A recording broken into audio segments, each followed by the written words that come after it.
In the fall of 1997, the name Nathaniel Abraham would become known across the United States. But long before the infamous crime, his life had already been marked by trouble. Born in 1986 in Pontiac, Michigan, Nathaniel's early years were shaped by hardship. His father left shortly after he was born, and his mother, Gloria, struggled to raise 6 children on her own. To keep the family afloat, Gloria worked 2 jobs, leaving little time to supervise her children. Nathaniel, often left to his own devices, quickly became a problem child. By the age of 9, he had already encountered law enforcement 22 times. His rap sheet was filled with disturbing incidents: arson, assault, and breaking and entering. But perhaps the most alarming aspect of Nathaniel's behavior was his increasing use of violence. He didn't just act out, he was a danger to his community. Neighbors recalled stories of him threatening people, throwing rocks at houses, and even pointing a gun at a young girl when they were both just 9 years old. His actions had a ripple effect, making the neighborhood a tense and fearful place. One neighbor, concerned for their own safety, even moved away, saying they feared Nathaniel would one day kill someone. This wasn't just a troubled child, it was a child whose behavior was rapidly spiraling out of control. Gloria, desperately seeking help, turned to the police and juvenile courts. But every attempt to get Nathaniel the support he needed was met with frustration. She was sent back and forth between authorities, no one willing to take decisive action. Her helplessness grew, and with every day that passed, Nathaniel's descent into delinquency continued unchecked. What was happening to Nathaniel was part of a larger troubling trend in America. The 1980s saw an alarming rise in juvenile crime, largely fueled by the crack epidemic. In cities like Pontiac, children and teens were often lured into violent lifestyles, surrounded by drugs, guns, and gangs. Nathaniel, like many others, was caught in the web of this environment. Nathaniel Abraham's early life wasn't just a series of isolated incidents. It was part of a broader, more troubling story of juvenile delinquency in America during the late 1980s. The crack epidemic was devastating inner cities, and Pontiac was no exception. For many young people like Nathaniel, the streets became a breeding ground for violence, crime, and desperation. By the age of 9, Nathaniel was already well-versed in the dangerous world that many children in his neighborhood found themselves in. While Nathaniel's mother, Gloria, worked tirelessly to support her family, she was often absent from his day-to-day life. With no stable adult figure around to guide him, Nathaniel became a product of his environment, a neighborhood rife with crime and neglect. The lack of supervision only fueled his rebellious and violent behavior, making him a notorious figure in the community. He was no longer just a misbehaving child. He had become a genuine threat to the people around him.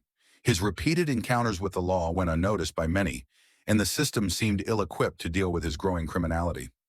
Nathaniel's mother had reached out to the police multiple times, hoping they could step in and provide some intervention.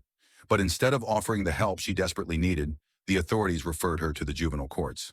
Once she went there, they sent her back to the police, telling her there was nothing they could do because her word wasn't enough. This cycle of neglect continued, and Nathaniel's behavior grew worse. By age 11, he had racked up a disturbing history of violent encounters, at least 5 of which involved weapons. One incident involved him beating a 14-year-old with a steel pipe, while another had him assaulting an adult. The trouble didn't stop there. Neighbors began to fear for their safety. Some, like one particular neighbor, became so frightened that they decided to move away entirely, predicting that one day Nathaniel would kill someone. Yet despite all of this, Nathaniel's case was never given the attention it needed by the authorities. In a country that was grappling with rising juvenile violence, there was little support for children who had already fallen so far down a destructive path. Nathaniel wasn't the only child in his situation. Across the country, cities were struggling with the impact of violent youth, and the justice system was struggling to keep up. In Michigan, the state's reaction to the growing issue of juvenile violence was swift, but in many ways misguided. By the time Nathaniel was causing real concern, Michigan had already passed laws that made it easier to try children as adults. These laws were a response to the rising juvenile crime rate across the country, but they lacked the nuanced approach needed to help children like Nathaniel. Instead of focusing on rehabilitation, they were focused on punishment. Michigan's laws allowed even very young children to be tried as adults, regardless of their age or mental capacity. As the decades wore on, the rise in juvenile crime continued, and the system's failure to properly intervene only fueled the problem. The real question that haunted those watching Nathaniel's case unfold was, could things have been different if someone had intervened earlier in his life? The system had failed him at every turn, and now the consequences were beginning to spiral out of control. October 30th, 1997, was the day that would forever change Nathaniel Abraham's life and the lives of those around him. At just 11 years old, Nathaniel stole a .22 caliber rifle and, in what would become one of the most chilling moments of his short life, went on a shooting spree. He fired the rifle at a neighbor's house, narrowly missing the homeowner, before taking aim at something much more deadly. Standing about 200 feet away from a nearby convenience store, Nathaniel fired the fatal shot. The bullet struck 18-year-old Ronnie Green in the head. Ronnie had been standing outside when the shot rang out.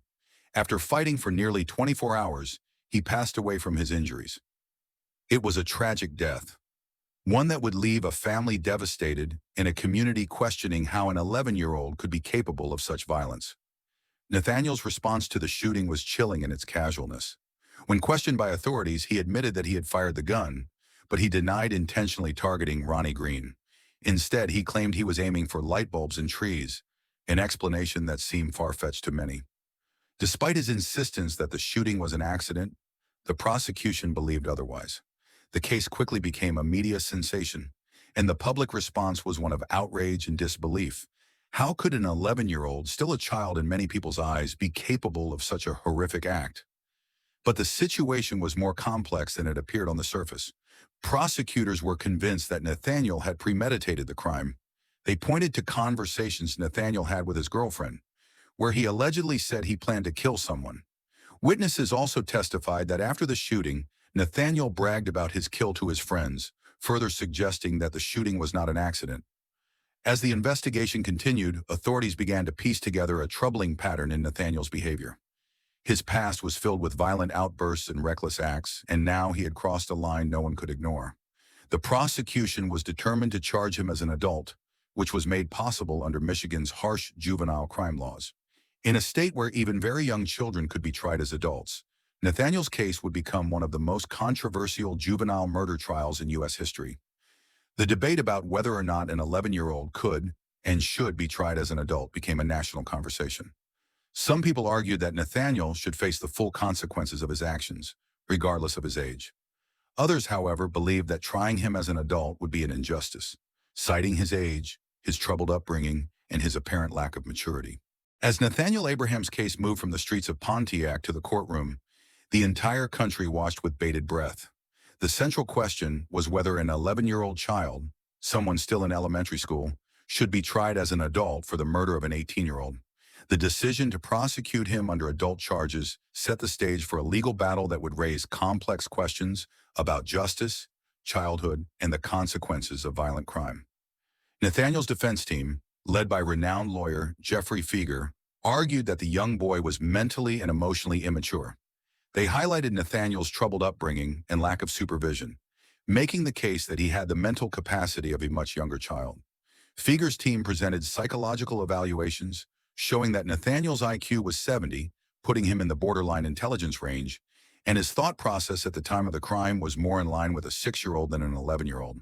Feger argued that Nathaniel lacked the necessary impulse control and understanding to form the intent to commit murder. This, he suggested, made the shooting more of an unfortunate accident than a premeditated crime. To support this argument, Feger called in a marksman to testify that hitting a small target from over 200 feet away with the old and rusty rifle used by Nathaniel would have been incredibly difficult, reinforcing the idea that the shot was not intentionally aimed at Ronnie Green. Additionally, the defense presented a child psychologist who testified that Nathaniel was not mentally capable of understanding the full consequences of his actions or making a calculated decision to kill someone. On the other side of the courtroom, the prosecution painted a very different picture. They were convinced that Nathaniel had intentionally targeted Ronnie Green. They argued that the boy had carefully planned the shooting, pointing to witness testimony that Nathaniel had spoken about killing someone in the days leading up to the murder. Furthermore, after the shooting, Nathaniel had allegedly boasted to his friends, indicating a lack of remorse and an understanding of what he had done.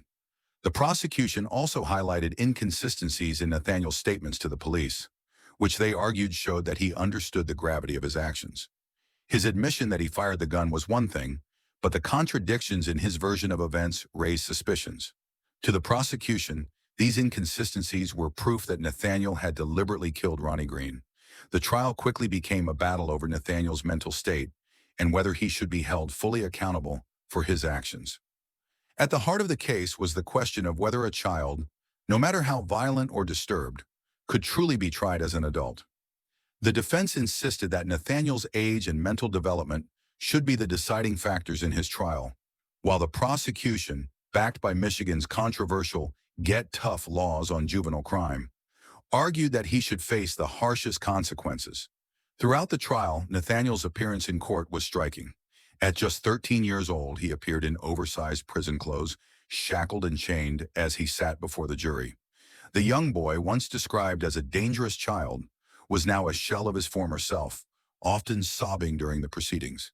It was clear that, regardless of the outcome, Nathaniel's life would never be the same. After Nathaniel Abraham was convicted of second-degree murder in 1999, the judge's decision was somewhat surprising. Despite the prosecution's push for a harsh adult sentence, the judge chose the most lenient option. Nathaniel would remain in juvenile detention until he turned 21. At that point, he would be released, assuming he demonstrated proper rehabilitation. This ruling gave Nathaniel a chance to turn his life around, and for a time, it seemed that he might be able to do just that. In juvenile detention, Nathaniel showed signs of personal growth. He was described as a leader within his group, exhibiting a positive attitude and following the rules. He worked diligently, earned his GED, and even started working at a Goodwill store at the age of 17. His supervisors at the store noted that Nathaniel displayed good communication skills and was courteous to customers. There seemed to be hope for him. Perhaps he could rebuild his life after all the destruction he had caused. However, Nathaniel's past was not easily shaken. Though he had shown some signs of rehabilitation, there were still lingering issues. He had a temper and a history of getting into fights. He was known for yelling at prison staff during basketball games and competitive sports. He also had a habit of stealing, having been caught taking cleaning supplies from the facility.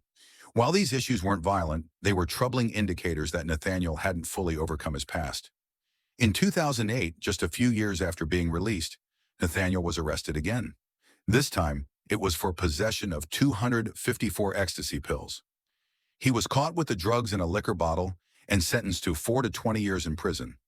Once again, his life spiraled downward, and questions arose about whether his previous rehabilitation had truly been effective. Was Nathaniel unable to escape the environment that had shaped him so profoundly, or did the system fail him once more? The cycle of crime wasn't over for Nathaniel. In 2019, now 33 years old, he was arrested again, this time for selling drugs to an undercover officer.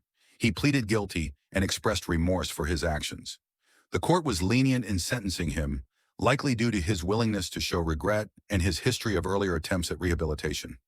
Nathaniel was given a sentence of 6 to 40 years in prison, a stark reminder of how far he had fallen since his first conviction. As the years passed, the question of whether Nathaniel's past shaped his future remains a painful one. Was he doomed by his early life and the failures of the system to intervene in time?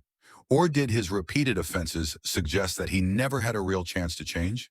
His story, from the shocking crime at age 11 to his later legal troubles, stands as a cautionary tale about the difficulties of rehabilitation and the harsh realities faced by children who grow up in violent, neglectful environments. Nathaniel's case continues to stir debate. Many argue that the system failed him at every stage, while others wonder whether he was simply a product of his choices. Was he a broken child who needed help, or a young man who made irreversible decisions? In the end, Nathaniel Abraham's life has been a complicated journey, one that remains far from its conclusion.